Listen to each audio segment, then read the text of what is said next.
उत्तमं देवें सरस्वतीं व्यासं ततो जयमुदीरयेत्। मूकं करोति वाचालं पंगुं लंघयते गिरिं यत्कृपातमहं वन्दे परमानन्दमाधवं। यत्कृपातमहं वन्दे परमानन्दमाधवं।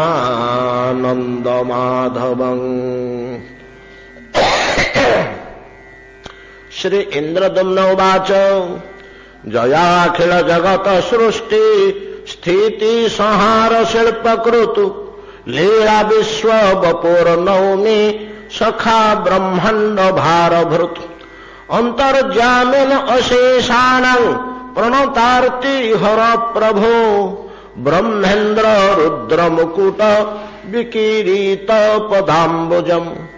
दीननाथ विपन्नैक सतत त्राण तत्परः निर्व्याज करुणा बारी पाराबार परात्पर।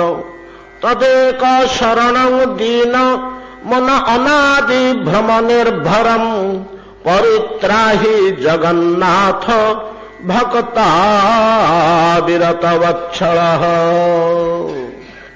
श्रील श्रीपाद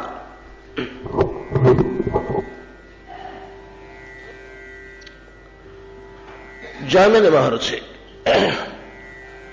सहस्राधिक मुनिमंडले परिवेष्टित विशेष आध्यात्मिक सभा भितर प्रभु श्री दारु ब्रह्मंकर विचित्र लीला कथा परम रमणीय अर्चा विग्रहंकर मनोहर गाथा जहा कली कलुष विनाशकारी परम शांति और आनंद प्रदानकारी कथारस कथामृत परिवेशन करछन्ति।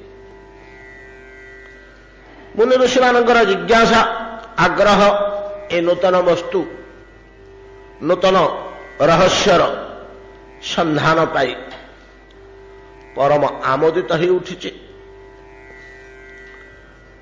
जैमिनी कहले मुनिगण ए महान हरिभक्ति संपन्न जोग जन्मा पुरुष इंद्रंग पंचम पीढ़ी इंद्रदुम्न ब्रह्मांकर पंचम पीढ़ी ए इंद्रदुम्न महाराजा मालवर राजा जे थिले एवं अवंती नगर जहांकर राजधानी थिला अधुना जहा उज्जयिनी रूपे परिचित। उज्जयिनी निकटरे महाकालेश्वर 12 ज्योतिर्लिंग मध्यरु परम लिंग जहांकर स्नान प्रत्यह चित्ताभस्वरे है। से गोटे मूर्ति से गोटे लिंग सारा भारत रे आउ विश्व जदि गोटे शिव मंदिर प्रतिष्ठा होता भारतीय माने जाई करथांती। प्रतिदिन सकाल स्नान आमर जगन्नाथ जमी अवकाश से बहु नीति सेठी अच्छी। प्रत्येक नीति आरंभ स्नान नीति सकाल उठी स्नान इत्यादि सारी ब्राह्मणगण मंत्रपूत अवस्था श्मशान को जीवे। गत दिवस जो चिता शवदाह होइथिबो से बहुत गुड़िया मंत्र अच्छी ताकू शोधन करी से चिता भस्म को पाउंस को लेकर आसबे। से पाउंस गंगा जल रे आठी जो नदी बही जाऊँगी निकटरे ता ना कौन गोटे अच्छी शिप्रा शिप्रा शिप्रा नदीर जल एवं गंगा जल एथिरे दुईटी पात्र रे आउ नारिकेल जल बोधे एमती तीन जल रे से चिताभस्म गोला हब गोला होकर छणा हब ଅଭିମନ୍ତ୍ରିତ ହେବ, ମନ୍ତ୍ର ଉଚ୍ଚାରଣ ହେଇ ତାକୁ ସ୍ନାନ କରିବେ। ସେ ଲିଙ୍ଗ ମହାକାଳେଶ୍ୱର। ଏ ବ୍ୟବସ୍ଥାଟି ସେ ଗୋଟିଏ ସ୍ଥାନରେ ଅଛି। ଆମେ ଯେ ଶୁଣିବାକୁ ପାଉଛେ ଚିତା ଭସ୍ମା ଲେପୁ ଗରଳ ବସନଂ ଦିକ୍ପଟ ଧରୁ ଜଟାଧାରୀ କଣ୍ଠେ ଭୁଜଗପତି ହାରି ପଶୁପତି ଚିତା ଭସ୍ମା ଲେପ, ଏଇ ତାତ୍ପର୍ଯ୍ୟଟି କେବଳ ସେ ଗୋଟିଏ ସ୍ଥାନରେ ଦେଖିବାକୁ ମିଳେ। ସେ ଅବନ୍ତୀ ନଗର ଉଜ୍ଜୟିନୀ ବୋଲି ବର୍ତ୍ତମାନ ତାର ନାଁ, ଯୋଉଠି କୁମ୍ଭ ମେଳା ପ୍ରତି 12 ବର୍ଷରେ ଗୋଟିଏ ଥର হয়। ସେଠିକା ରାଜ୍ୟର ରାଜଧାନୀ। ଇନ୍ଦ୍ରଦ୍ୟୁମ୍ନ ରାଜା ସେଇଠୁ ଆସିଥିଲେ ଉତ୍କଳ ପର୍ଯ୍ୟନ୍ତ। ସେତେବେଳକୁ ଉତ୍କଳର ଆଞ୍ଚଳିକ କ୍ଷେତ୍ର ଛତିଶଗଡ଼ ବ୍ୟାପିଥିଲା। ବର୍ତ୍ତମାନ ପଶ୍ଚିମ ଅଞ୍ଚଳରେ ଓଡ଼ିଶାର ଯେ ଆମେ ରାୟପୁର, ବିଳାସପୁର, ବରଗଡ଼, ସାରଙ୍ଗଗଡ଼ ପରେ ସାରଙ୍ଗଗଡ଼ଠୁ ଆରମ୍ଭ ହେଲା। ସୀମାର ନାଁ ହେଉଛି ସୋହଲା। ସୋହେଲା ବୋଲି ସୀମା ଅଛି। ସେଇଠୁ କିଛି ବାଟ ଗଲେ ସାରଙ୍ଗଗଡ଼। ଏମିତିକା 36ଟି ଗଡ଼ ସେଠି ଥିଲା। ଛତିଶଗଡ଼, ଏ ଗଡ଼ ଶବ୍ଦଟା ଶୁଦ୍ଧ ଉତ୍କଳୀୟ ଶବ୍ଦ, ଆଉ କୋଉଠି ଦେଖିବାକୁ ମିଳେ ନା। ରାଜାମାନଙ୍କ ରାଜଧାନୀ, ଉପରାଜଧାନୀ, ଛୋଟ ରାଜଧାନୀ କୁ ଗଡ଼ କୁହାଯାଏ। ଗଡ଼ ଆଉ କୋଟ, ଆମେ ସେ ଭିତରେ ପଶିଲେ ଆଉ ଇଆଡ଼େ ଆମର ସମୟ ପଳେଇବ। ଗଡ଼ ଆଉ କୋଟ, ଗଡ଼ରେ ଧନ ସମ୍ପତ୍ତି, ଧାନ୍ୟ ପ୍ରଭୃତି ଶସ୍ୟ, ଆଉ ଦିଅଁ ଦେବତା, ବଡ଼ ବଡ଼ ଠାକୁର, ଆଉ ଜଣେ ବଡ଼ ଧରଣର ରାଜପ୍ରତିନିଧି, ଏମାନେ ରହିବେ ଗଡ଼ରେ। ଏଟା ଏକ ପ୍ରକାର ଦୁର୍ଗ ଜାତୀୟ ସ୍ଥାନରେ ଗଡ଼ ତିଆରି ହୁଏ। ଧନ ସମ୍ପତ୍ତି ରହେ ତ ସେଠି ବିଭିନ୍ନ ସ୍ଥାନରେ ରାଜାମାନଙ୍କର ଧନ ସମ୍ପତ୍ତି ରହେ। ପ୍ରତ୍ୟେକ ଗଡ଼ରେ ଧନ ସମ୍ପତ୍ତି ରହିବ। ସେଠି ପାଇକମାନେ ଯୋଗେଇ କରିଥିବେ ସିପାହୀମାନେ, ତାକୁ ଗଡ଼ କୁହାଯାଏ। ତାପରେ କୋଟ, ଗଞ୍ଜାମ ଜିଲ୍ଲାରେ ଏ ଶବ୍ଦ ଆମେ ଶୁଣିବାକୁ ପାଉ। ଖଲ୍ଲିକୋଟ, ଧରାକୋଟ, କୋଟ। କୋଟ କହିଲେ ଯୋଉଠି ପାଇକମାନଙ୍କର ଆଖଡ଼ା ସ୍ଥାନ, ଯେମିତି ବର୍ତ୍ତମାନ ପୋଲିସର ବ୍ୟାରାକ କୁହାଯାଉଛି। ଆମର କଲିକତାରେ ନାହିଁ ଗୋଟେ ବାରାକପୁର। ବାରାକ କହିଲେ ଯୋଉଠି ସିପାହୀମାନେ ବିଶ୍ରାମ କରିଥାନ୍ତି, ସୈନ୍ୟ ସାମନ୍ତ ବିଶ୍ରାମ କରିଥାନ୍ତି, ରହିଥାନ୍ତି, ଖାଇବା ପିଇବା, ତାଙ୍କର ଗୁଳି ବନ୍ଧୁକ, ଭଲ ମନ୍ଦ, ପୋଷାକ ପରିଚ୍ଛଦ, ଗାଡ଼ି ଘୋଡ଼ା ସବୁ ସେଠି ଥାଏ। ଖବର ପାଇଲା ମାତ୍ରେ ସେଠୁ ଦୌଡ଼ନ୍ତି।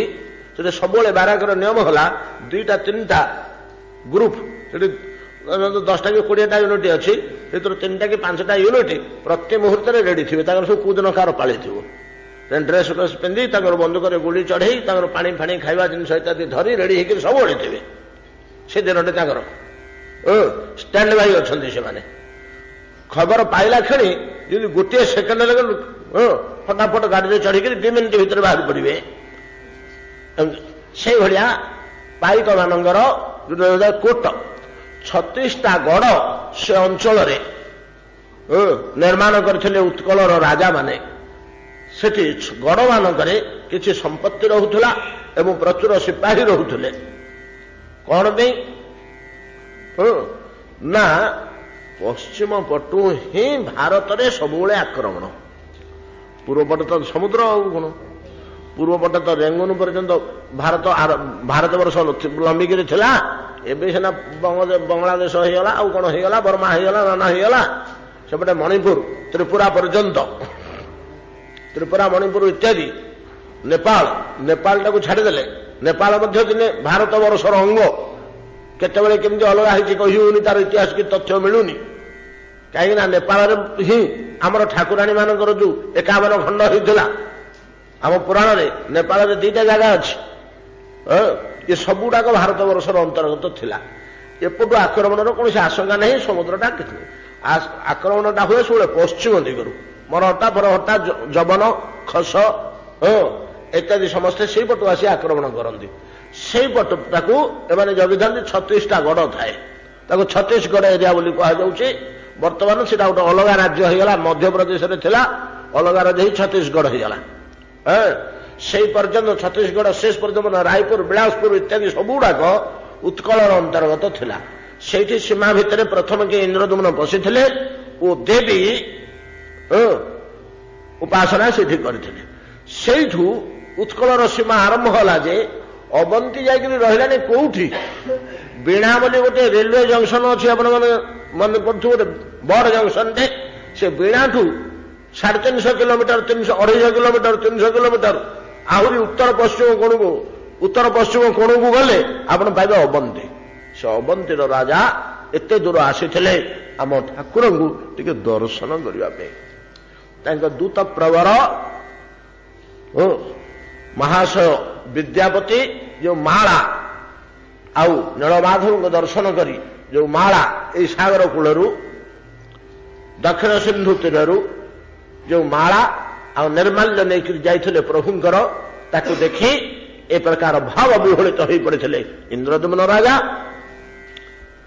एवं आम आलोचना कले आमको 3 दिन लगिगला ये 4टी श्लोक को आलोचना करने परिशेष शेष श्लोक कहते तदेक शरण दीनम अनादि भ्रम निर्भरम अनादि भ्रम निर्भरम आम आलोचना करें माया मोहित धन कुश बल दर्प आयुष तेज यार उपरे निर्भर करी मो जीवन बीतुची हे प्रभु जोड़ाक भ्रममय जिनिष गुड़ाक मायामय जिनिष परित्राणकर हे जगन्नाथ परित्राही जगन्नाथ भगता अविरत वत्सल अविरत निरंतर स्वभावतः आपण भक्त वत्सल मत रक्षा करंतु प्रभु ये स्तुति कले स्तुति करी जाई निज सिंहासन रे इंद्रदुम्न राजा राजसभा भितर बसिले इति स्तुवन नरपति श्वासने समुपादिशत गृह मेधि ब्रह्मचारी जति वैखान शेयरवृत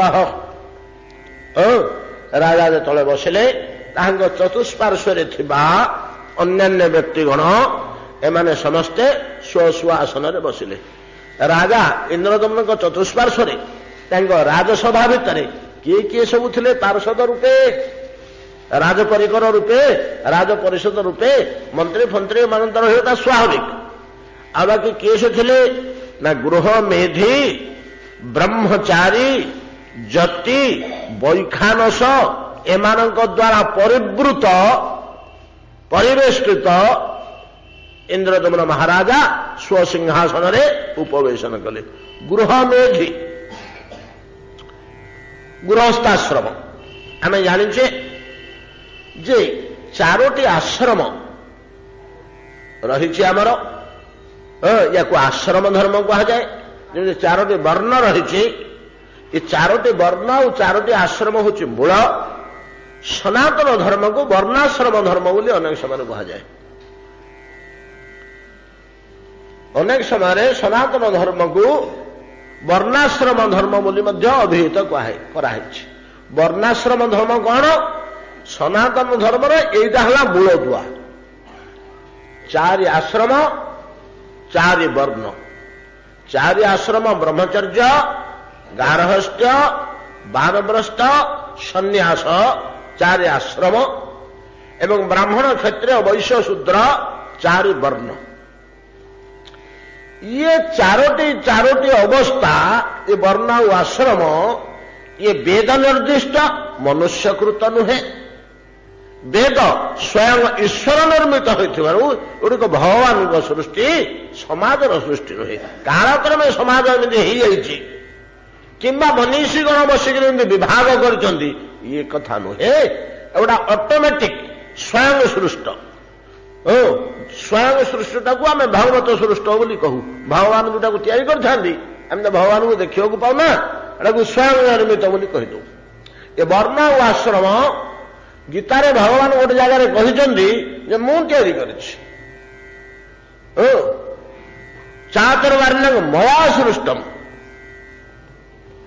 इस ध्वनि आपण अनुभव कर शब्द प्रयोग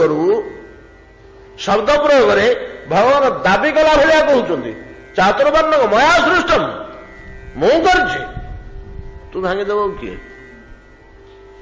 ଆଜ୍ଞା ଆମେ ଭାଙ୍ଗିଦେଲୁ ନା କଣ ଭାଙ୍ଗିଦେଲ ରେ? ବରଂ ଜୋର କରି ଗଢିଛ। ଚତୁର୍ବର୍ଣ୍ଣ ମୁଁ ଯେ ତିଆରି କରିଥିଲି ତାକୁ ଜୋର କରି ଗଢିଛ, ଭାଙ୍ଗିନ, ଭାଙ୍ଗି ପାରିବନି। ଏଟା ଭଗବତ ସୃଷ୍ଟ, ତାକୁ ଭାଙ୍ଗିବ କି? ବର୍ତ୍ତମାନ ତମ ସମାଜରେ ବ୍ରାହ୍ମଣ ନାହାନ୍ତି। ବ୍ରାହ୍ମଣ କାହାକୁ କୁହାଯାଏ? ମୁଁ ବ୍ରାହ୍ମଣ କାହାକୁ ବୋଲି ନିର୍ଣ୍ଣୟ କରିଥିଲି? ଅଧ୍ୟୟନ, ଅଧ୍ୟାପନ, ଯଜନ, ଯାଜନ, ଦାନ, ପରିଗ୍ରହ, ଏ 6ଟା କାର୍ଯ୍ୟ ଯାହାର ତାକୁ ବ୍ରାହ୍ମଣ କୁହାଯାଏ। ତମ ସମାଜରେ ଏଗୁଡା ହଉନି? ଅଧ୍ୟୟନ ଅଧ୍ୟାପନ ହଉନି? ପାଠ ପଢୁନାହାନ୍ତି ପିଲେ, ପାଠ ପଢଉନାହାନ୍ତି କେହି। ଯଜନ ଯାଜନ ହଉନି? କାମ କରିବା ଆଉ କାମ କରେଇବା ହଉନି? ଦାନ ପ୍ରତିଗ୍ରହ, ନେଣ ଦେଣ ବ୍ୟବସ୍ଥା ତମ ସମାଜରେ ନାହିଁ। ଏବେ ବ୍ରାହ୍ମଣର କାର୍ଯ୍ୟ ଆଉ ଉଠେଇଦେଲ କଣ? ବରଂ ଜୋର କରି ତାକୁ ରଖିଛ, ସମ୍ବିଧାନର ଅନ୍ତର୍ଗତ କରିଦେଇଛ, ଶାସ୍ତ୍ରର ଅନ୍ତର୍ଗତ ଥିଲା। ଏଭଳିଆ ସବୁ ବର୍ଣ୍ଣ ଆଉ ଆଶ୍ରମ। ଏ ବର୍ଣ୍ଣାଶ୍ରମ ଧର୍ମ ବିଷୟରେ ଆମେ ଯଦି ପଶିଯିବା ବୋଲେ ଆମକୁ ଫେର 2-4 ଦିନ ସିଆଡେ ଗଳେଇ ଦଉ ମରିଯିବ ନା। ମୂଳ ଭିତ୍ତି, ସନାତନ ଧର୍ମ ମୂଳ ଭିତ୍ତି ଏଇଟା। ଏବଂ ଗୋଟିଏ କଥା ମନେ ରଖନ୍ତୁ, ଗୀତାରେ ଆମେ ଗୋଟେ ଜିନିଷ, ଯୋଉମାନେ ଗୀତା ପ୍ରିୟ, ଗୀତା ପଢନ୍ତି, ଗୀତା ବିଶ୍ଳେଷଣ କରନ୍ତି, ଗୀତାର ତାତ୍ପର୍ଯ୍ୟ ଜାଣିବାକୁ ଚେଷ୍ଟା ଯତ୍ନ କରନ୍ତି, ସେମାନେ ଲକ୍ଷ୍ୟ କରିଥିବେ ଗୀତାରେ କର୍ମ ଉପରେ ଗୁରୁତ୍ୱ ଦିଆହେଇଛି। ଏବଂ ସ୍ପଷ୍ଟ ଭାବରେ ଗୀତା କହୁଛନ୍ତି କର୍ମଣ୍ୟେ ବାଧିକାରସ୍ତେ ମା ଫଳେଷୁ କଦାଚନ କର୍ମଣେ ଏବ ତେ ଅଧିକାର। ଗଲା। ଆଉ କେତେକ ଜାଗାରେ କର୍ମ ଉପରେ ତ ବହୁତ କଥା କୁହାହେଇଛି, ଗୋଟିଏ ଜିନିଷ ଉପରେ ବେଶୀ ଗୁରୁତ୍ୱ ଦିଆହେଇଛି ଯେ ସ୍ୱଧର୍ମ। ସ୍ୱଧର୍ମ ସ୍ୱଧର୍ମମ୍ ଅପିଚାଦେକ୍ଷ ନ ବିକମ୍ପିତୁମର୍ହସି। ଇଏ ହେଲା ପ୍ରଥମ ସ୍ୱଧର୍ମ ଶବ୍ଦ ଗୀତାର 2ୟ ଅଧ୍ୟାୟରେ। ଏଇଠୁ ଆରମ୍ଭ ହେଲା ସ୍ୱଧର୍ମ ଶବ୍ଦର ପ୍ରୟୋଗ। ସ୍ୱଧର୍ମମ୍ ଅପିଚାଦେକ୍ଷ ନ ବିକମ୍ପିତୁମର୍ହସି ଧର୍ମାଦ୍ଧୈ ଦୁଗ୍ଧଚ୍ଛୟୋନ୍ନତ କ୍ଷତ୍ରିୟସ୍ୟ ନ ବିଦ୍ୟତେ। ଏଟା ପ୍ରଥମ ସ୍ୱଧର୍ମ ଶବ୍ଦର ପ୍ରୟୋଗ। ଏମିତି ହେଇ ହେଇ ଯାଇଛି, ବହୁ ସ୍ଥାନରେ ଆମେ ସ୍ୱଧର୍ମ ସମ୍ବନ୍ଧରେ ପାଇବା, ସ୍ୱଧର୍ମ ସମ୍ବନ୍ଧରେ ପାଇବା ଯେ ସ୍ୱଧର୍ମେ ନିଧନ ଶ୍ରେୟ ପରଧର୍ମ ଭୟାବହ। ସ୍ୱଧର୍ମନିଷ୍ଠ ଶତଜନ୍ମନି ପୁମାନ୍। ସ୍ୱଧର୍ମ, ଏ ସ୍ୱଧର୍ମଟା କଣ? ସ୍ୱଧର୍ମଟା କଣ? ବହୁ ଟୀକାକାର ବହୁ ପ୍ରକାର ତାର ଅର୍ଥ ଅର୍ଥାନ୍ତର କରିଛନ୍ତି। ସ୍ୱଧର୍ମର ଅର୍ଥ ଟୀକାକାର ଅନେକ ପ୍ରକାର କରିଛନ୍ତି। ମୋଟାମୋଟି ଭାବରେ ବର୍ତ୍ତମାନ ସମାଜ ଗ୍ରହଣ କରୁଛି ସ୍ୱଧର୍ମ କହିଲେ। ଏଇଥିରେ ବିଦ୍ୱାନ ଲୋକମାନେ ଖୁସି ହେଇଯାଉଛନ୍ତି। ଏଇଟା ଯଦି କିଏ ପଚାରେ ସ୍ୱଧର୍ମ କହିଲେ ଆପଣ କଣ ବୁଝୁଛନ୍ତି ଆଜ୍ଞା, ମୁଁ ଏଇଟାକୁ ବୁଝୁଛି କହିଲେ ଭାରି ଖୁସି ହେଇଯାନ୍ତି। କୋଉ ଜିନିଷଟା ଜାଣନ୍ତି? ସ୍ୱଧର୍ମ କହିଲେ ଶିକ୍ଷକର ସ୍ୱଧର୍ମ ଶିକ୍ଷକତା, ସେ ମନ ଦେଇ ପଢେଇବ। ଶାସକର ସ୍ୱଧର୍ମ ଶାସନ କରିବା, ପିତାର ସ୍ୱଧର୍ମ ପାଳନ କରିବା, ପୁତ୍ରର ସ୍ୱଧର୍ମ ପିତା ମାତାକୁ ଭକ୍ତି କରିବା, ସେଟା ସ୍ୱଧର୍ମ ନିଜ ଯେ ଯୋଉ ଅବସ୍ଥାରେ ଅଛି। ଏବଂ ଛାତ୍ରର ସ୍ୱଧର୍ମ ବିଦ୍ୟା ଅର୍ଜନରେ ହିଁ ସମୟ ବିନିଯୋଗ କରିବା, ଏଗୁଡାକ ସ୍ୱଧର୍ମ। ଏଟାକୁ ବଡ ଖୁସିରେ ଲୋକେ ଗ୍ରହଣ କରିଯାନ୍ତି, କିନ୍ତୁ ଏଟା ପ୍ରକୃତରେ ମୁଁ ଅନେକ ଜାଗାରେ ଏଇ କଥାଟା କହେ। କାହିଁକି? ଏଟା ବଡ ଆପାତ ରମଣୀୟ। ଆପାତ ରମଣୀୟ ବୋଇଲେ କଣ ବୁଝୁଛନ୍ତି? ସେ ସତ ହଉ କି ମିଥ ହଉ ତା ବେଶ କିଛି ବୁଝିବନି, ଶୁଣିଲା ବେଳକୁ ବଡ ମିଠା ଲାଗିବ, ପୁରା ବିଶ୍ୱାସ ହବ ହଁ ଠିକ। ତାକୁ ଆପାତ ରମଣୀୟ କୁହାଯାଏ ଦର୍ଶନ ଶାସ୍ତ୍ର ମାନଙ୍କରେ, ଆପାତ ରମଣୀୟ ବାକ୍ୟ ବୋଲିକିରି। ସେମିତିକା ଏଇଟା ଗୋଟେ ଆପାତ ରମଣୀୟ ବ୍ୟାଖ୍ୟା ସ୍ୱଧର୍ମର। ଆଉ କିଏ ତାକୁ ଭିତରକୁ ବସିକିରି 2 ଘଣ୍ଟା କାହାର ଧୈର୍ଯ୍ୟ ଅଛି ଯେ ବସିକିରି ଶୁଣିବନି ଆମେ ସ୍ୱଧର୍ମର ଅର୍ଥ ବୁଝିବା। କିନ୍ତୁ ପ୍ରକୃତରେ ସ୍ୱଧର୍ମର ଅର୍ଥ କଣ ଜାଣନ୍ତି? ଯେଉଁ ବ୍ୟକ୍ତି, ପ୍ରତ୍ୟେକ ବ୍ୟକ୍ତି କୋଉ ବର୍ଣ୍ଣରେ ଅଛନ୍ତି, କୋଉ ଆଶ୍ରମରେ ଅଛନ୍ତି, କୋଉ ବର୍ଣ୍ଣରେ ଅଛନ୍ତି, କୋଉ ଆଶ୍ରମରେ ଅଛନ୍ତି, ସେଇ ବର୍ଣ୍ଣରେ ତାଙ୍କର କଣ କରିବା ପାଇଁ ଶାସ୍ତ୍ର କହୁଛନ୍ତି, ସେଇ ଆଶ୍ରମରେ କଣ କରିବା ପାଇଁ ତାଙ୍କୁ ଶାସ୍ତ୍ର କହୁଛନ୍ତି। ସେଇଟା ହେଲା ତାର ସ୍ୱଧର୍ମ। କଣ ବୁଝିପାରିଲେ କି? ଜଣେ ବ୍ୟକ୍ତି ସେ କୋଉ ବର୍ଣ୍ଣରେ ଅଛନ୍ତି, ବ୍ରାହ୍ମଣ ନା କ୍ଷତ୍ରିୟ ନା ବୈଶ୍ୟ ନା ଶୂଦ୍ର, କୋଉ କାଟେଗୋରୀରେ ଅଛନ୍ତି? ସେ ବର୍ତ୍ତମାନ ବ୍ରହ୍ମଚର୍ଯ୍ୟ ଆଶ୍ରମରେ ଅଛନ୍ତି ନା ଗୃହସ୍ଥ ଆଶ୍ରମକୁ ଗଲେଣି, ନା ମାନବଗ୍ରସ୍ତ ଅବସ୍ଥାରେ ଅଛନ୍ତି, ନା ସନ୍ନ୍ୟାସୀ ହେଲେ। ସେ କୋଉ ଆଶ୍ରମରେ ଅଛନ୍ତି। ଆଶ୍ରମଚିତ ଓ ବର୍ଣ୍ଣଚିତ କଣ ତାଙ୍କର ଧର୍ମ, କେମିତି ସେ ଚଳିବାକୁ ହବ, କେମିତି ଖାଇବେ, କେମିତି ବସିବେ, କେମିତି କଥା କହିବେ, କେମିତି ଶୋଇବେ, କେମିତି ହରିଭଜନ କରିବେ, କେମିତି ସାମାଜିକ ସମ୍ପର୍କ ରଖିବେ, କିଭଳିଆ ଜୀବନ ଯାପନ କରିବେ, ଏଟା ଶାସ୍ତ୍ରରେ କୁହାଯାଇଛି। ସେଇଟା ହଉଛି ପ୍ରକୃତ ସ୍ୱଧର୍ମ।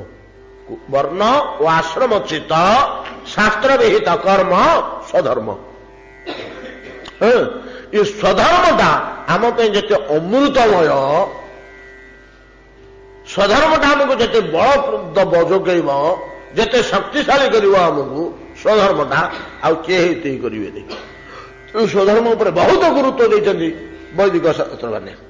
ଏ ସ୍ୱଧର୍ମରେ କୁହାଯାଇଛି ଭଗବାନଙ୍କୁ ସ୍ୱଧର୍ମାଚରଣ ଲୋକ ହିଁ ପାଇବେ।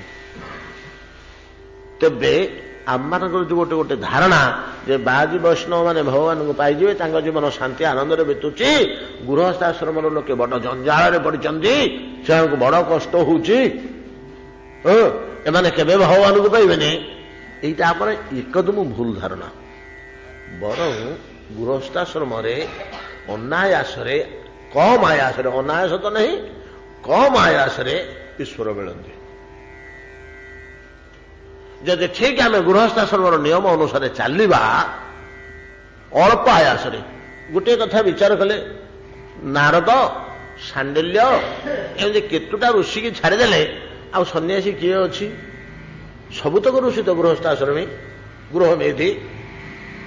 ଗୃହମେଧି, ମେଧ କହିଲେ ଯଜ୍ଞ, ଅଶ୍ୱମେଧ, ବାଜମେଧ, ନାଇଁ କି ଯଜ୍ଞ, ମେଧ ଶବ୍ଦର ଅର୍ଥ ଯଜ୍ଞ। ଗୃହସ୍ଥାଶ୍ରମ ଗୋଟେ ଯଜ୍ଞ କ୍ଷେତ୍ର, ଗୋଟେ ଯଜ୍ଞ କ୍ଷେତ୍ର। ଆଉ ଗୃହସ୍ଥାଶ୍ରମର କର୍ମଟା ସବୁଠୁ ବଡ ସହଜ। ଏତେ ସହଜରେ ଈଶ୍ୱର ଉପାସନା ଆଉ କୋଠି କରିହେବନି। ଯୋଡ଼େ ତ କାର୍ଯ୍ୟ, ଆଉ ମାତ୍ର ଯୋଡ଼େ କାର୍ଯ୍ୟ ଉପରେ ଲକ୍ଷ୍ୟ ରଖିଲେ ଗୃହସ୍ଥାଶ୍ରମରେ ଆପଣ ଈଶ୍ୱରକୁ ପାଇଯିବେ। ଆଉ ଭଗବାନ ବିରାଜମାନ କରିବେ ଆପଣଙ୍କ ଗୃହରେ। ଆଉ କଣ ଦିଟା କାର୍ଯ୍ୟ? ଗୃହସ୍ଥାଶ୍ରମର ଯୋଡ଼େ କାର୍ଯ୍ୟ ହେଲା ପଞ୍ଚଯଜ୍ଞ, ଅତିଥି ଚର୍ଯ୍ୟା ଯୋଡ଼ିଏ, ଆଉ ବେଶୀ କିଛି ଆବଶ୍ୟକ ନାହିଁ। ଏ ଦୁଇଟା ହଉଛି ତା ଦେହରେ ମେନ୍। ଆଉ ଯାହା କିଛି ସେ କର୍ମ କରୁଛି ସବୁ ୟାର ଭିତରେ ଯାଉଛି। ପଞ୍ଚଯଜ୍ଞ, ଅତିଥି ଚର୍ଯ୍ୟା। ଗୀତା ସ୍ପଷ୍ଟ ଭାବରେ କହିଲେ ଯଜ୍ଞ ଶିଷ୍ଟାସନୋ ମୃତୋ ଯାନ୍ତି ବ୍ରହ୍ମ ସନାତନମ୍। ଯଜ୍ଞରୁ ଅବଶିଷ୍ଟ ହୋଇଥିବା ଅନ୍ନ ତୁମେ ଭୋଜନ କରିବ। ଗୃହରେ ଯାହା ପାକ ହେଲା ତାକୁ ପଞ୍ଚଯଜ୍ଞରେ ବିନିଯୋଗ କରିବ। ପଞ୍ଚଯଜ୍ଞ କଣ ନା, ପଞ୍ଚଯଜ୍ଞ ହଉଛି ବ୍ରହ୍ମଯଜ୍ଞ, ଋଷିଯଜ୍ଞ, ଦୈବଯଜ୍ଞ, ନୃଯଜ୍ଞ, ଭୂତଯଜ୍ଞ। ଏ ପାଞ୍ଚଟା ଯଜ୍ଞ ପ୍ରତିଦିନ କରିବ ଗୃହ। ଈଶ୍ୱରଙ୍କ ଅନାୟାସରେ ପାଇବ ଗୃହସ୍ଥାଶ୍ରମରେ। ବ୍ରହ୍ମଯଜ୍ଞ ପ୍ରତିଦିନ ବେଦ, ଉପନିଷଦ ନ ପାରିଲା ବେଳକୁ ବିଷ୍ଣୁ ସହସ୍ରନାମ, ଗୋପାଳ ସହସ୍ରନାମ, ଶ୍ରୀମଦ୍ ଭଗବତ ଗୀତା, ରାମାୟଣ କି ରାମ ଗୀତା କିମ୍ବା ଭାଗବତ ଟିକେ କି ବେଦର ଗୋଟେ ଅଧେ ମନ୍ତ୍ର, ପ୍ରତ୍ୟହ ଘରେ ବେଦ ଧ୍ୱନି ଟିକେ ହବ। ବେଦ ବା ବେଦାନୁଗତ ଶାସ୍ତ୍ର ଏଇଟା ଘରେ ଧ୍ୱନି ହବ। ବସିକିରି ନିଜେ କରିବ ଆଉ ପରିବାରର ସମସ୍ତଙ୍କୁ କରେଇବ। ଏଇଟା ହେଲା ବ୍ରହ୍ମଯଜ୍ଞ। ବ୍ରହ୍ମଯଜ୍ଞ ପରେ ହଉଛି ଋଷିଯଜ୍ଞ। ଋଷିଯଜ୍ଞ ବା ଦୈବଯଜ୍ଞ, ଋଷିଯଜ୍ଞ ନାହିଁ, ଭୁଲ କହିଲି। ଦୈବଯଜ୍ଞ, ପିତୃଯଜ୍ଞ। ଦୈବଯଜ୍ଞ, ଦୈବଯଜ୍ଞ କହିଲେ ଗୃହରେ ଛୋଟିଆ ହୋମକୁଣ୍ଡଟିଏ ଥିବ, ବୈଦିକ ମନ୍ତ୍ର 2-4ଟି ପଦ ଉଚ୍ଚାରଣ କରି ଅଗ୍ନୟେ ସ୍ୱାହା, ଇନ୍ଦ୍ରାୟ ସ୍ୱାହା, ବରୁଣାୟ ସ୍ୱାହା, ଗ୍ରାମ ଦେବତାୟ ସ୍ୱାହା, ଜଗନ୍ନାଥାୟ ସ୍ୱାହା ଟିକେ ଆହୁତି 2-4ଟି ଦବ। ଏଟା ହେଲା ଦୈବଯଜ୍ଞ।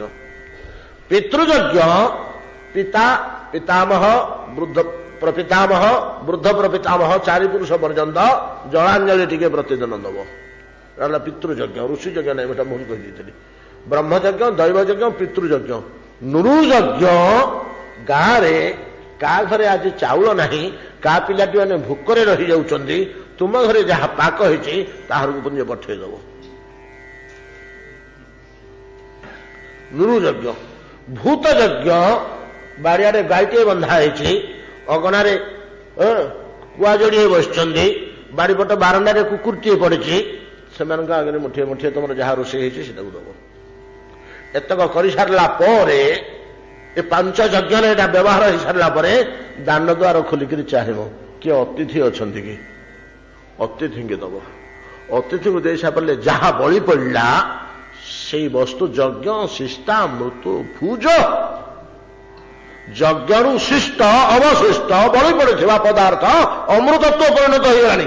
ଯେମିତି ଆମର ଭାତ ଡାଲି ମହାପ୍ରସାଦତ୍ୱ ପ୍ରାପ୍ତ ହେଇଯାଉଛି, ଯେ ବ୍ରାହ୍ମଣ ଚଣ୍ଡ ସ୍ପର୍ଶ ଦୋଷ ଆଉ ତା ଦେହରେ ରହୁନି। କୌଣସି ଦୋଷ ତ ରହୁନି, ସ୍ପର୍ଶ ଦୋଷ କଣ ସେ ଦୋଷ ରହିବନି ଆଉ। ଏଇ ଭାତ ଡାଲି ଚାଉଳ ଡାଲି ବଜାରରୁ ବେଳକୁ ଡାଲି ଚାଉଳ ନା ମହାପ୍ରସାଦ ହେଇଛି କି? ମହାପ୍ରସାଦତ୍ୱ ପ୍ରାପ୍ତ ହଉଛି। ପଞ୍ଚଯଜ୍ଞ ପରେ ଅତିଥି ଯଜ୍ଞ କରି ଯୋଉ ଅନ୍ନ ବଳିଗଲା ସେତିକ ହିଁ ଗୃହସ୍ଥାଶ୍ରମୀର ଭୋଜ୍ୟ। ଯୋଉଦିନ ନ ବଳିଲା ସେଦିନ ସେ ଉପବାସ ରହିବ।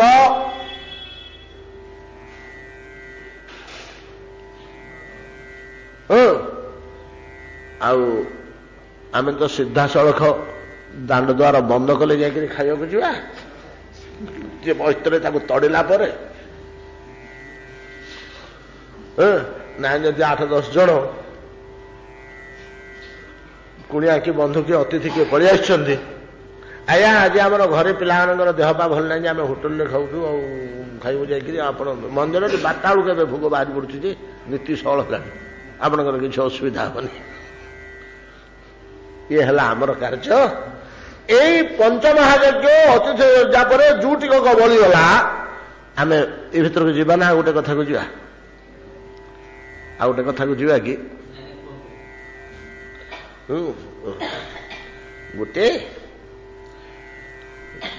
ଆପଣ ମନରେ ଜାଣିଥିବେ ଶିଶୁପାଳ କୃଷ୍ଣଙ୍କୁ ଗାଳି ଦେଇ ଦେଇ ଚକ୍ରରେ ତା ମୁଣ୍ଡଟାକୁ କାଟିଦେଲେ ଭଗବାନ। ଯୁଧିଷ୍ଠିର ଆଶ୍ଚର୍ଯ୍ୟ ହେଇଗଲେ, କଣ ହେଲା? ଦମଘୋଷ ସୁତଦ୍ୱେଷୀ ଆରଭ୍ୟ କଳଭାଷଣାତ ସମ୍ପ୍ରତି ଅମରଷି ଗୋବିନ୍ଦେ ଦନ୍ତ ବକ୍ରଶ୍ଚ ଦୁର୍ମତି। ଏଟା ପାଟି ଫିଟିଲା ଦିନଠୁ ଭଗବାନଙ୍କୁ ଗାଳି ଦଉଛି ଚୋର ଚଣ୍ଡାଳ ବୋଲି।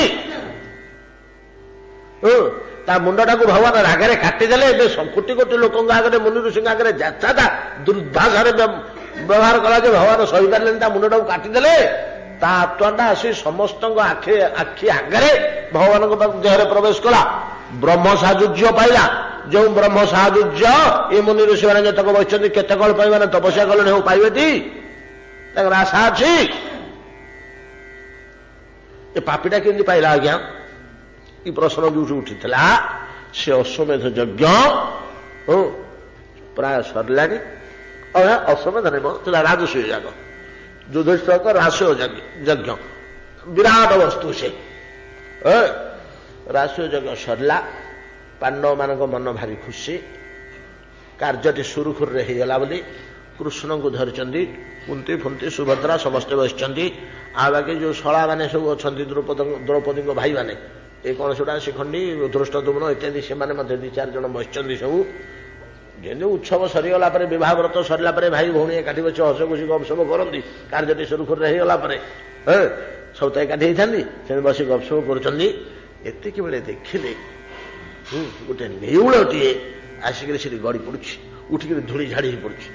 ଚାହୁଁଛି ନା ଦେହ ମୁଣ୍ଡକୁ, ଫେର ଆଉ ଗୋଟେ ଜାଗାକୁ ପଳଉଛି, ସେଠି ଟିକେ ଗଡ଼ି ପଡୁଛି, ସେଠି ଗଡ଼ିକି ଟିକେ ସେ ନେଉଳଟିର ନାହିଠୁ ମୁଣ୍ଡ ପର୍ଯ୍ୟନ୍ତ ସୁନା, ନାହିଠୁ ଲାଞ୍ଜ ପର୍ଯ୍ୟନ୍ତ ନେଉଳର ରଙ୍ଗ। ତାକୁ ଦେଖିଲେ ସମସ୍ତେ ଆଶ୍ଚର୍ଯ୍ୟ ହେଲେ, କଣ ଧୂଳି ବୋଳି ହଉଛି, ଝାଡ଼ି ହଉଛି, ଧୂଳି ବୋଳି ହଉଛି, ତଳେ ଗଡ଼ି ପଡୁଛି, ଝାଡ଼ି ହଉଛି। ତାକୁ ଭଗବାନ ଡାକିଲେ, କୃଷ୍ଣ ନେଉଳ ଚାହିଁଲା ମୁହଁ ଟେକି, ଆଜ୍ଞା ଇଆଡ଼କୁ ଆସିଲୁ। ଆସିଲା, କଣ ନେଇକି ପାଗଳ ଭଳିଆ ହଉଛୁ, ଏମିତି ଗଡ଼ି ପଡୁଛୁ, ଝାଡ଼ି ପଡୁଛୁ, ଅଧଘଣ୍ଟା ହେଲା କି ପାଲା ଲଗେଇଛୁ? ନା କାହିଁକି କହିବି ଆଜ୍ଞା, ସେ ବହୁତ କଥା, କିଛି ଫାଇଦା ହେଲାନି, ଏତେ ଗଡ଼ିଲି ସିନା ଧୂଳିରେ, କିଛି ଫାଇଦା ନା। କଣ ହେଲା ନା, ମୋ ଦେହର ଫାଳେ ସୁନା ହେଇଛି, ମୁଁ ଆଶା କରିଥିଲି ଏଡ଼େ ବଡ଼ ରାଜସ୍ୱ ଯାଗ ହେଲା, କୋଟି କୋଟି ମୁନି ଋଷି ଏଠି ମାସେ 1.5 ମାସ ରହିଲେ, ସାକ୍ଷାତ ଭଗବାନ ବିରାଜମାନ କଲେ, ସାକ୍ଷାତ ଭଗବାନ ବିରାଜମାନ କଲେ। ଆଉ କେତେ କେତେ କଥା ଏଠି, କେତେ କୋଟି ଲୋକ ଏଠି ତୃପ୍ତିରେ ଅନ୍ନ ପ୍ରସାଦ ପାଇକରି ଯିବେ। ଗଲେ ଧର୍ମରାଜ ଯୁଧିଷ୍ଠିରଙ୍କର ଯଜ୍ଞ ପୂତ ଭୂମି ଏ ସବୁତକ ପବିତ୍ରତା ଏଠି ଜମା ହେଇଛି। ଏଇଠି ଗଡ଼ି ପଡ଼ିଲେ ମୋର ଆର ଫାଳକ ଯେତକ ରହିଯାଇଛି ବାକି ସେତକ ସୁନା ରଙ୍ଗ ହେଇଯିବ ପରା ବୋଲି ଗଡ଼ୁଥିଲି ଯେ କିଛି କାମରେ ଆସିଲାନି। କିଛି ପଳଉଛି ଆଜ୍ଞା, ଆଉ ଗଡ଼ିବିନି, ଯାଉଛି ହେରି। ନା କାହିଁକି ତୋର ଏତକ ସୁନା କୋଉଠି ହେଇଗଲା କି? ନା କହିବି। ଆପଣ ବିଶ୍ୱାସ କରିବେ, ଗୋଟେ ବ୍ରାହ୍ମଣଟିଏ ଥାଏ, ସେ ଉଞ୍ଚ ବୃତ୍ତିରେ ଚଳେ। ଉଞ୍ଚ ବୃତ୍ତିରେ ଆସିକରି ସେ ଗୃହ ମେଧି ଲୋକଟିଏ, ତାର ପରିବାରଟି ଥାନ୍ତି। ସେ ଗୃହ ମେଧି ଲୋକଟିଏ ଥାଏ। ସେ ଗୃହ ମେଧି ସେ ଦିନେ ଉଞ୍ଚ ବୃତ୍ତି କଲେ କାଟି କୁଟିକିରି ନେଇଗଲା ପରେ ଚାଷୀ ଆଉ ଯାହା ଶସ୍ୟ ସବୁ ବୁଣି ଯାଇଥିବ କିଆରିରୁ ଗୋଟିଏ ଗୋଟିଏ ଆଣିବା କଥା। ଜବ ପୁଞ୍ଜି ଆଣିଥିଲେ। ସେ ଜବ ପୁଞ୍ଜିକୁ ଆଣିକିରି ତାକୁ ଜବ ଛତୁ ତିଆରି କଲେ, ଗୁଡ଼ ଗୋଳେଇକିରି ଛତୁଆ କଲେ। ଛତୁଆ କରିକି ଭାଜିକି ତାକୁ ଛତୁଆ କରି ଗୁଣ୍ଡ କରି ତାକୁ କରିକି ତାଙ୍କର ଯାହା ଯେମିତି କରିବା କଥା ସବୁ ଗୃହ ମେଧି ଅନୁସାରେ ସବୁ କରିସାରିଲେ। କରିସାରିଲା ପରେ ଯାହା ବଳିଲା ପରେ ତାକୁ 4 ଭାଗ କଲେ। ତାଙ୍କର ସ୍ୱାମୀ ସ୍ତ୍ରୀ ବୁଢ଼ା ବୁଢ଼ୀ ଯୋଡ଼ିଏ ବାମୁଣ ଘରର, ପୁଅଟିଏ ବୋହୂଟିଏ, ଆଉ କିଏ ନାହାନ୍ତି। 4 ଭାଗ କଲେ। 4 ଭାଗ କରିକିରି ତାକୁ ଭୋଜନ କରିବାକୁ ଯାଉଛନ୍ତି। ଏତିକି ବେଳେ ଦାଣ୍ଡ ଦ୍ୱାରେ ଗୋଟେ ଶବ୍ଦ ଶୁଣିଲା, ଭିକ୍ଷାନ୍ଦେହି। ବ୍ରାହ୍ମଣ ତରବର ହେଇ ଉଠି ଆସିଲେ, ସ୍ୱାଗତ କରିକିରି ଅତିଥିକି ଆଣିଲେ, ଆସନ ପକେଇ ବସେଇ ଦେଲେ।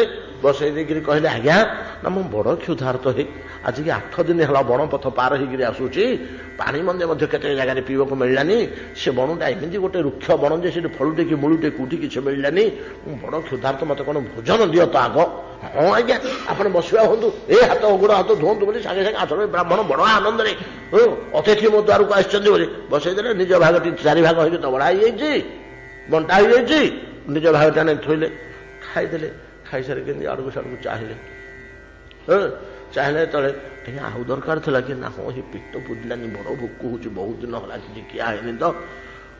ବ୍ରାହ୍ମଣୀ କହିଲେ, ନିଅନ୍ତୁ ନିଅନ୍ତୁ, ଆଉ ଅଛି ନେଇଯାଆନ୍ତୁ। ନିଜ ଭାଗଟେ ବ୍ରାହ୍ମଣୀ ଦେଲେ। ବ୍ରାହ୍ମଣୀର ଭାଗରେ ତୃପ୍ତ ହେଲେନି ଅତିଥି। ସେଇଠୁ ପୁଅ ତା ଭାଗଟି ଆଣିକରି ଦେଇଦେଲା, ପତ୍ନୀ ତା ଭାଗଟି ଆଣି ଦେଇଦେଲା। ସେତେବେଳକୁ ସେମାନେ 10 ଦିନ କି 8 ଦିନ ଅତିଥିଙ୍କ ଅପେକ୍ଷା ଅଧିକା ଦିନ କ୍ଷୁଧାରେ ଅଛନ୍ତି। ଏମିତି ଗୋଟେ କିଛି ପରିସ୍ଥିତି ଯାହା କିଛି ହେଇଛି। ସେ ବ୍ରାହ୍ମଣଙ୍କର ତୃପ୍ତି ହେଇଗଲା, ଅତିଥିଙ୍କର ତୃପ୍ତି ହେଇଗଲା। ସେ ଭୋଜନ କଲେ। ଭୋଜନ କରିକିରି ସେଠୁ ବୋଲିକି, ଆଚ୍ଛା ମୁଁ ଯାଉଛି, ମନ୍ଦିର ଅଛି ନିକଟରେ, ତମର ତ ଛୋଟିଆ ବାରଣ୍ଡା, ଏଠି ଶୋଇ ହବନି, ମୁଁ ତୃପ୍ତ ଲାଗା ହେଇ ଭୋଜନ ତମର କଲ୍ୟାଣ ହଉ ବୋଲିକି ତାଙ୍କୁ ଆଶୀର୍ବାଦ କରିଛି। ମନ୍ଦିରକୁ ଗଲେ, ନିକଟବର୍ତ୍ତୀ ମନ୍ଦିରର ବୃକ୍ଷ ମୂଳେ ଶୋଇବାକୁ ଗଲେ। ଆଜ୍ଞା ସେ ପାଖରେ ଗୋଟେ ବୁଦାଟା ଭିତରେ ମୁଁ ରହେ। ସିଏ ଗୋଷେଇ ଯେତେବେଳେ ଖାଇକିରି ପଳେଇଲେ, ଆଉ ଜବ ଛତୁଆ ଭଜା ହେଇଛି, ଗୁଡ଼ ପଡ଼ିଛି। ମୁଁ ସେଠୁ ତାଙ୍କୁ ଖାଇଲା ବେଳେ ସେ ପତରରୁ ଟିକେ ଟିକେ ଟିକେ ଖୁଦ କଣା ଭଳିଆ ତଳେ ପଡ଼ିଯାଇଛି ତ ମୁଁ ସେଠିକି ଗଲି। ସିଟିକକ ମୁଁ ଯେମିତି ଖାଇଦେଲି, ମୋର ଅଧୁଟେ ସୁବର୍ଣ୍ଣ ରଙ୍ଗ ହେଇଗଲା। ମୋର ଅଧୁଟିଏ ସୁବର୍ଣ୍ଣ ରଙ୍ଗ ହେଇଗଲା। ସେଦିନଠୁ ମୁଁ ଖୋଜୁଛି କୋଉଠି ଭୂରି ଭୋଜନ ଏଇଭଳିଆ ଗୋଟେ ସ୍ଥାନ ମିଳିବ। ସେଠୁ କଣିକା ଖାଇଦେଲେ କି ସେ ଭୂମିର ସ୍ପର୍ଶରେ, ଧୂଳି ସ୍ପର୍ଶରେ ମୋର ବାକି ତକ ଅଙ୍ଗକୁ କେମିତି କରିଦେବି। ଏଟା ମହାଭାରତର କଥା, ବହୁ ପୁରାଣରେ ଅଛି। ଆପଣମାନଙ୍କ ଭିତରେ ଅନେକ ଶୁଣିଥିବେ ଏ କଥା। ତମେ ଏଠି ବିଚାର କରନ୍ତୁ, ଯୁଧିଷ୍ଠିର ରାଜାଙ୍କର ରାଜସ୍ୱ ଯାଗ ଅପେକ୍ଷା ଗୋଟେ ଗୃହମେଧିର ପଞ୍ଚଯଜ୍ଞ ଓ ଅତିଥି ପରେ ବଳି ପଡ଼ିଥିବା ଅନ୍ନ ଅଧିକ ଶକ୍ତିଶାଳୀ ଓ ମହିମାପ୍ରଦ। ୟାକୁ ଗୃହ ମେଧ କୁହାଯାଏ। এই ନିୟମରେ ଯଦି ଗୃହମେଧି ଚଳନ୍ତି ତାଙ୍କୁ ଗୃହମେଧି କୁହାଯାଉ। ସେଟା ଗୃହସ୍ଥ ଯଜ୍ଞରେ ଯେ ଅଛନ୍ତି ଆଉ ସହଜରେ ଈଶ୍ୱର ମିଳିବେ, ଏମାନଙ୍କୁ କୁହାଯାଏ ଗୃହମେଧି। ଏଇଭଳିଆ ବିଶିଷ୍ଟ ଗୃହମେଧି ମାନେ ଏ ନିୟମରେ ଯିଏ ଚଳୁଥିଲେ ସେମାନେ ସମସ୍ତେ ଇନ୍ଦ୍ରଦମଙ୍କ ରାଜସଭାରେ ଅଛନ୍ତି। ଗୃହମେଧି, ବ୍ରହ୍ମଚାରୀ। ବ୍ରହ୍ମଚର୍ଯ୍ୟ ଆଶ୍ରମ ତ ଗୋଟେ ଅଛି, ବ୍ରହ୍ମଚର୍ଯ୍ୟ ଆଶ୍ରମ ଅଛି ଗୋଟେ। ତ ପ୍ରତ୍ୟେକ ମନୁଷ୍ୟ ପାଇଁକି କଠୋର ନିୟମ ବେଦ ପ୍ରଣୟନ କରିଛନ୍ତି ଯେ ଭାରତୀୟ ନାଗରିକ ମାତ୍ରେ ଏ ନିୟମରେ ଯଦି ଚଳିବ ତାର ନିଶ୍ଚୟ କଲ୍ୟାଣପ୍ରଦ ହେବ। ରାଷ୍ଟ୍ରର, ସମାଜର ଓ ଜୀବ ମନୁଷ୍ୟର, ନାଗରିକର ସମସ୍ତଙ୍କର ପରମ କଲ୍ୟାଣ ହେବ। କ'ଣ? 25 ବର୍ଷ ପର୍ଯ୍ୟନ୍ତ ଗୁରୁକୁଳ ଆଶ୍ରମରେ ବେଦାଧ୍ୟୟନ କରିବ, କଠୋର ବ୍ରହ୍ମଚର୍ଯ୍ୟ ବ୍ରତ ପାଳନ କରିବ। 25 ବର୍ଷଠୁ 50 ବର୍ଷ ପର୍ଯ୍ୟନ୍ତ ଗୃହସ୍ଥାଶ୍ରମରେ ରହିବ। 50 ବର୍ଷରୁ 75 ବର୍ଷ ପର୍ଯ୍ୟନ୍ତ ବାନପ୍ରସ୍ଥାଶ୍ରମରେ ରହିବ ଏବଂ 75ରୁ 100 ଭିତରେ ସନ୍ନ୍ୟାସ ଜୀବନ ବିତେଇ ଦେହ ତ୍ୟାଗ କରିବ, ସିଧାସଳଖ ଭଗବାନଙ୍କୁ ପାଇବ। ଏଥର ସମାଜର ମଧ୍ୟ କଲ୍ୟାଣ, ରାଷ୍ଟ୍ରର କଲ୍ୟାଣ ଏବଂ ବ୍ୟକ୍ତିର କଲ୍ୟାଣ। ଆଚ୍ଛା, ୟାର କିଛି କିଛି ବ୍ୟତିକ୍ରମ ଅଛି। ଯଦି ଗୁରୁଦେବ ନିର୍ଦ୍ଦେଶ ଦେଲେ ବ୍ରହ୍ମଚାରୀ କି 25 ବର୍ଷ ବୟସରେ, ବାବୁରେ ତୁ ଯା ଗୃହସ୍ଥାଶ୍ରମ କରିବୁ, ତାହେଲେ ସେ ଗୃହସ୍ଥାଶ୍ରମ କରିବାକୁ ଯିବ। କାଁ ଭାଁ ଶତକଡ଼ା 5-10 ବ୍ରହ୍ମଚାରୀ କି ଗୁରୁଦେବ ନିର୍ଦ୍ଦେଶ କରନ୍ତି, ବାବୁରେ ତୁ କାହିଁକି ସେ ଘର ସଂସାର ଭିତରେ ପଶିବୁ ରେ, ତୋର ଆବଶ୍ୟକ ନାହିଁ, ତୁ ସିଧା ସନ୍ନ୍ୟାସ ଆଶ୍ରମକୁ ପଳା। ସେ ସିଧା ସନ୍ନ୍ୟାସ ଆଶ୍ରମକୁ ଯିବେ। ଯଦି ସନ୍ନ୍ୟାସ ଯିବାକୁ ହେଲା, ଗୃହସ୍ଥାଶ୍ରମ ବାନପ୍ରସ୍ଥାଶ୍ରମ ଦୁଇଟା ଘଟିଯିବ। ଯିଏ ଗୃହସ୍ଥାଶ୍ରମକୁ ଗଲେ ତାଙ୍କୁ ବାନପ୍ରସ୍ଥାଶ୍ରମ ଅନିବାର୍ଯ୍ୟ କରିବାକୁ ପଡ଼ିବ। ଗୃହସ୍ଥାଶ୍ରମରୁ ସନ୍ନ୍ୟାସୀ ହେଇପାରିବନି, ଗୃହସ୍ଥାଶ୍ରମରୁ ସିଧାସଳଖ ସନ୍ନ୍ୟାସ ଆଶ୍ରମକୁ ଯାଇପାରିବନି। କିଛି ଦିନ ବାନପ୍ରସ୍ଥାଶ୍ରମ 25 ବର୍ଷ ତାକୁ ଆଚରଣ କରିବାକୁ ପଡ଼ିବ।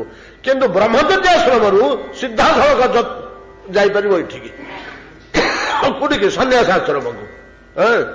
ଏତଦ ବ୍ୟତିରେକ ଆଉ କେତେକ ଶିଷ୍ୟ କହନ୍ତି, ଗୁରୁଦେବ ମୋତେ କୃପା କରନ୍ତୁ, ମୁଁ ସାରା ଜୀବନ ବ୍ରହ୍ମଚର୍ଯ୍ୟ ଆଶ୍ରମରେ ହିଁ ରହିବି, ମୁଁ ଆଉ କୋଉ ଆଶ୍ରମକୁ ଯିବିନି।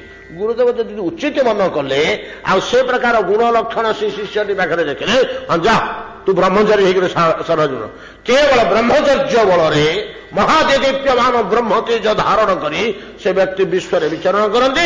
ତାଙ୍କର କାର୍ଯ୍ୟ ହେଲା କେବଳ ବ୍ରହ୍ମଚର୍ଯ୍ୟ ଉପରେ ଦୃଷ୍ଟି ଦେଇ ବ୍ରହ୍ମଚର୍ଯ୍ୟ ସାଧନ କରିବା। ସେ ଗୋଟାକ ସାଧନ ଭଗବାନଙ୍କୁ ପାଖରେ ତାକୁ ସିଧାସଳଖ ନେଇକରି ପହଞ୍ଚେଇ ଦେବ। ଏ ଗୋଟିଏ ସାଧନ ଯଥେଷ୍ଟ। ଏମାନଙ୍କୁ କୁହାଯାଏ ବ୍ରହ୍ମଚାରୀ। ବର୍ଣ୍ଣାଶ୍ରମ ଇଏ ନୁହଁ, ଏ ଗୋଟିଏ ଆଶ୍ରମରେ ହିଁ ଜୀବନ ବିତେଇ ଦେଲେ ଈଶ୍ୱରଙ୍କୁ ପାଇଲେ ବ୍ରହ୍ମଚର୍ଯ୍ୟ। ଗୃହମେଧି ବ୍ରହ୍ମଚାରୀ।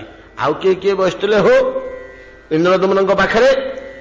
ଗୃହମେଧି ଇତିସ୍ତୁ ନରପତି ଶ୍ୱାସନେ ସମୁପାବିଶତ ଗୃହମେଧି ବ୍ରହ୍ମଚାରୀ ଯତି ବୈଖାନସ ବୃତୈ।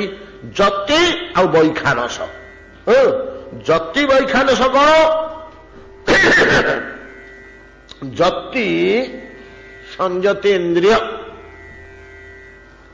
ଯତି ଆମେ ଯତି କି କହୁ କଣ? ସନ୍ନ୍ୟାସୀ ମାନଙ୍କୁ ଯତି ବୋଲି କହୁ, ଆମର ମୋଟାମୋଟି ଧାରଣା। କିନ୍ତୁ ଯତିର ପାର୍ଟିକୁଲାର ଯତି କାହାକୁ କୁହାଯାଏ? ଗୁଡ଼ିଏ ଉପାସକ ସାଧକ ଅଛନ୍ତି, ସେମାନେ ବ୍ରହ୍ମଚର୍ଯ୍ୟ ଆଶ୍ରମରୁ ଅନ୍ୟ କୌଣସି ଆଶ୍ରମକୁ ନ ଯାଇ ସେମାନେ କେବଳ ଇନ୍ଦ୍ରିୟ ଗୁଡ଼ାକ ସଂଯମନ କରିବାରେ ଲାଗିଯାଆନ୍ତି। ଇନ୍ଦ୍ରିୟ ସଂଯମନ ଅବଶ୍ୟ ସବୁଥିରେ ଆବଶ୍ୟକ। ଆଖି ନାକ ପ୍ରଭୃତି ଇନ୍ଦ୍ରିୟ ସଂଯମନ ଯୋଗରେ ଆବଶ୍ୟକ, ଜ୍ଞାନରେ ଆବଶ୍ୟକ, ଭକ୍ତିରେ ଆବଶ୍ୟକ, ସବୁଥିରେ କିଛି କିଛି ଆବଶ୍ୟକ, କିନ୍ତୁ ଅନିବାର୍ଯ୍ୟ ନୁହଁ। କିନ୍ତୁ ଯିଏ ଯତି, ସେ କେବଳ ଇନ୍ଦ୍ରିୟମାନଙ୍କ ଉପରେ ଏଭଳିଆ ସାଧନା ତାର, ସେଇ ସାଧନାରେ ସେ ଲାଗି ପାରିବ ଯତି, ଯେ ତାର ଦେହର ଚର୍ମରେ ପିଠିରେ ଆମେ ଯଦି ନିଆଁ ଖଣ୍ଡେ ନେଇକରି ଲଗେଇବା, ତା ଚର୍ମ କହିବନି ନିଆଁ ଲାଗୁଛି ବୋଲି। ବରଫ ଟିକେ ଲଗେଇଲେ ମଧ୍ୟ କି ଚନ୍ଦନ ଟିକେ ଲଗେଇଲେ ସେ ଅନୁଭବ କରୁନି ଶୀତଳ ଲାଗୁଛି ବୋଲି। ଏଭଳିଆ ଅବସ୍ଥାକୁ ଆସିବ।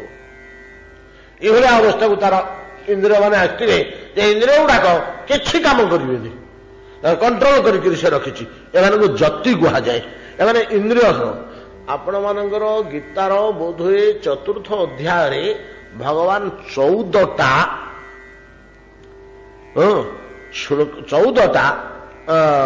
ଯଜ୍ଞ କଥା ବର୍ଣ୍ଣନା କରିଛନ୍ତି।